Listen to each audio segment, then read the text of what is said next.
This body is such an incredible piece of machinery.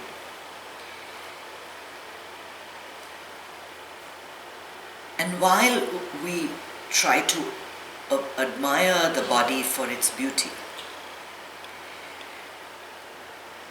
we pay very little attention to how many things are working at the same time to just get you here. You might be sitting here doing nothing right now, but there's something inside working where you're receiving the messages, you're converting those messages into something that you understand in your frame of reference, and you're storing it. And at the same time, you're moving. And every time you move, there is something in the brain that tells you, okay, now you need to move your hand. So you move your hand. And every little thing, in moving the hand itself, how many muscles are required for just this little job? Just trying to crook your finger, just this little job. Do you know how much it takes for that to happen? It's incredible how much data is stored in each cell of our bodies. That if one cell or one little part doesn't work, immediately our life is thrown off balance. We never really appreciate this temple that we are in until we feel the first pangs of pain, basically, right? And there is a neurological disease where you don't feel pain. And that can be the biggest danger to a person, because pain is the first sign that something is not right. Something is going wrong. A simple headache is a symptom for about 200 different diseases. And I'm not a doctor, but when I was a child, I loved reading. And one summer when I got bored of, I had finished reading all the books in the house, I read a medical encyclopedia from cover to cover. And I was surprised to find that headaches are the symptom for everything. Everything. It could, from something as simple as a cold to something as complicated as cancer, or a heart disease, or a valve not working, or a blood vessel bursting. Everything. The first symptom is a headache. So when you get that headache, know that it's a warning. It's telling you, okay, now you need to take care of me. Pain is nothing but a symptom of something clinically deeper. Right? I always make a joke with my daughter. I think I've lived with pain for the most part of my life, because when I was about 28, I'd say 27, 28, around then, trying to lose weight with aerobics, I injured my spine, C4 through to C6, and I could not move the left side of my body. My left leg, I could move it, but I couldn't feel it. I could move it slightly, but I couldn't move this hand at all. And at that point, they wanted to replace all the vertebrae in my neck, saying that it's bad. And I was only 26 years old, 27. And I couldn't think of doing it. Yet I couldn't do this. Not this or this at that stage. And of course, what do? They pump you with steroids. And then I refused to do the surgery. For a year, I did traction. I did all of that. And then I came to Argentina a few years later. At those days, when I look at my photographs, my neck used to be this big. Always in pain, this big. I have photographs and I can show it to you. How swollen I was all the time. And when I reached Argentina, a lady started coming home and teaching me yoga. I was better by then. I'd have bouts of pain, but I couldn't obviously do anything, any exercise, no tennis, no this, no that, because anything hurts the shoulder. There's no strength. But she taught me yoga. And little by little by little, my neck got stretched. And I mean, to have this range of motion is a miracle. But from that day on, once your spine is injured, it kind of moves down your spine. Your spine is your backbone, is the backbone of your existence. In the sense, if you have a strong spine, it's going to hold you for the rest of your life. So yoga must be started at a very young age, because it gives that elasticity to your spine, and it delays the arthritis.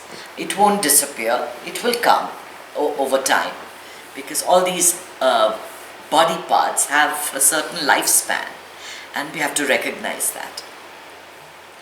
But dealing with your pain by using natural methods versus invasive is always a better option if it's available to you. What do you do to prevent the pain in your life from defining you? So you don't think of yourself always as a body of pain. I can't do this, I can't do that, I can never. I'm the one that sits in the chalet while everyone goes skiing, and I'm tired of being that person, right? You always having to take a back seat and never being able to be physically active because you have a spinal problem.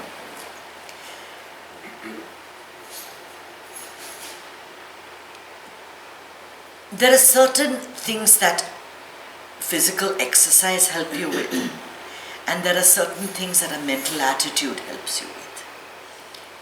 Now, when you know that you have a certain weakness, you've got to figure out the best way around it. The minimum amount of medication that you can manage your life with. And if you need it, you need it. I mean, I was not going to have a baby without an epidural. I don't care if my grandmother had one without, and if babies are meant to be born in pain. I'm sorry, if there's a way out of pain, I'm the first one there. There is absolutely no need to go through the pain if you can manage a way without. Yeah.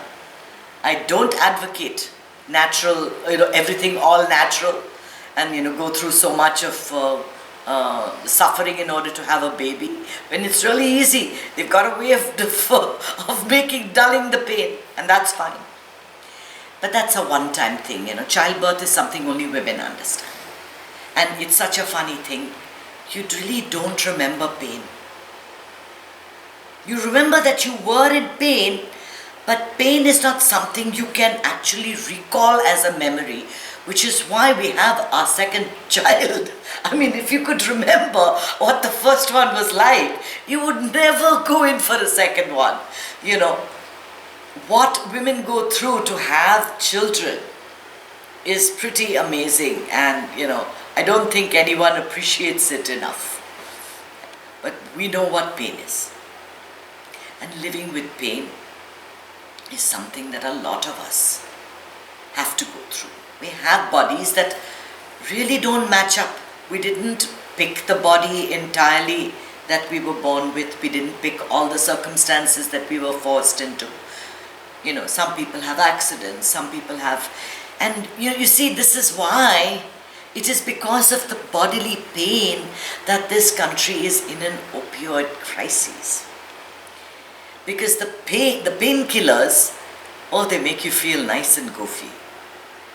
It's a very nice loopy feeling. And you can go through the day just floating by. It's really nice. There's no pain. You can actually do stuff. So when the pain begins to come in even just a little bit more, you're tempted to take another one and another one. And pretty soon, you have a problem. You have another problem on your hands that you didn't start, which is worse. Which is much, much worse than what you started with. And doctors are very quick to tell you, oh, have a Botox injection, have a steroid injection, do this, do that. Yeah, they're very quick to prescribe things. But these things, these medicines all have effects on your body. And you'd be amazed at the resilience of the body, at how much you can put up with. So take the right amount of medication that helps to alleviate the pain and make you go through the day. But for heaven's sake, don't make that a daily, your go-to thing. Look for alternatives. Look for alternatives. Look for alternatives. There's a lot of stuff out there. Your body is amazing. Exercise it. Exercise your muscles to compensate. We are all going to be growing older. And every day you get out of bed and then you decide your activity depending on where it's hurting. Is my hip hurting? Is my head hurting? Can I lift my arm? Right? Pretty soon we all get there. We all get there. But we cannot let our pain convert into suffering. When you all the time define yourself or identify yourself as a person who is always in pain, you're taking away from the rest of the world, rest of what is happening in your life. There is a lot more that can happen. There's a lot more that can happen in your life, even if you are in a little pain. And I'm saying a little pain. Each person's tolerance of pain is completely different. I cannot actually make a judgment of what you can do based on what I'm able to do. Right? We all have different levels that we can tolerate. And there is medical help, take it. And there is this physical help. There are so many other alternative sources. Things like acupuncture and acupressure, things like yoga and stretching and actually working your muscles out, getting into a sport, moving. All of these help to relieve pain. And it's possible. It's possible to even, smile in spite of it all. In spite of it all. Now, I know that there are lots of people that are in a lot of pain a lot of the time. A lot of the time. And that's why we have an entire line of medicine, which is called pain management. But pain is so subjective. It is so subjective. You don't really know how much pain a person has or what they're... Sometimes, you have people in the last stages of cancer who are not taking any morphine anymore. They've just gone past the threshold of pain and they stop it after some time. And they're not feeling the pain anymore. I'm not sure how that happens. But I have a very dear friend who would just get into deep meditation when she was towards the end. She just wasn't taking, she didn't have the mindset to take it. She didn't want any more medicines. And she was able to tolerate the pain. So you never know what it is and what people are suffering and how. But to try and manage it with the minimum amount of invasive medication is the best way. And health improves when your mind is in a good place. You somehow are in a better situation. I know that personally speaking, before I started my journey of meditation, the disease, whatever came, was always terribly, deathly serious. They'll put away the hospital, weeks and medicines and this and that. I had 3 or 4 hospitalizations prior to starting. And it was always like really, really, really bad. But after I've sort of got onto this path, I get out of the pain faster. I get out of it faster. What used to last me weeks and months, it now lasts a day or two. And I'm able to get out of it faster. Just healing during meditation. Now I have a torn meniscus on my knee, and I was supposed to have surgery for it some 10 years ago. And the doctor told me, if I don't do it, you're going to be in pain all the time. I have no pain anymore. I'm sure that meniscus is still torn. I don't know that meniscus has the capacity to heal itself. But I'm told that, if it tears, it doesn't heal. But I don't feel any pain. For months and months, as I did my meditation, my entire focus was my knee. It was just heal my knee. It was just heal my knee all the time. And of course, you do the exercises. You do the exercises without fail every single day, keeping your muscles strong. I don't feel the pain. So is it possible for you to heal? Of course it is. Everything heals in the body. Every cell in your body rejuvenates, say, once in 12 years. You have no cell that you had 12 years ago. If you know that, then you can heal anything. You can heal anything. The breath and the meditation have an amazing power of healing the body because you're in touch with it. You're close to it. You can heal yourself. And we have a contract with whoever sent us here. And when it's time to go, it's time to go. That I don't have a solution for. I don't think anyone does. So when your time is up, it will happen that you'll go and things will happen. You'll fall sick and there will be pain and the body will do what it has to do before it releases you. There's nothing you can do about that. But in the meantime, that'll happen only once. Guaranteed you will die only once. Okay? It's only going to happen once, don't worry. But you live every single day. You live every minute. Don't forget that. Doesn't matter.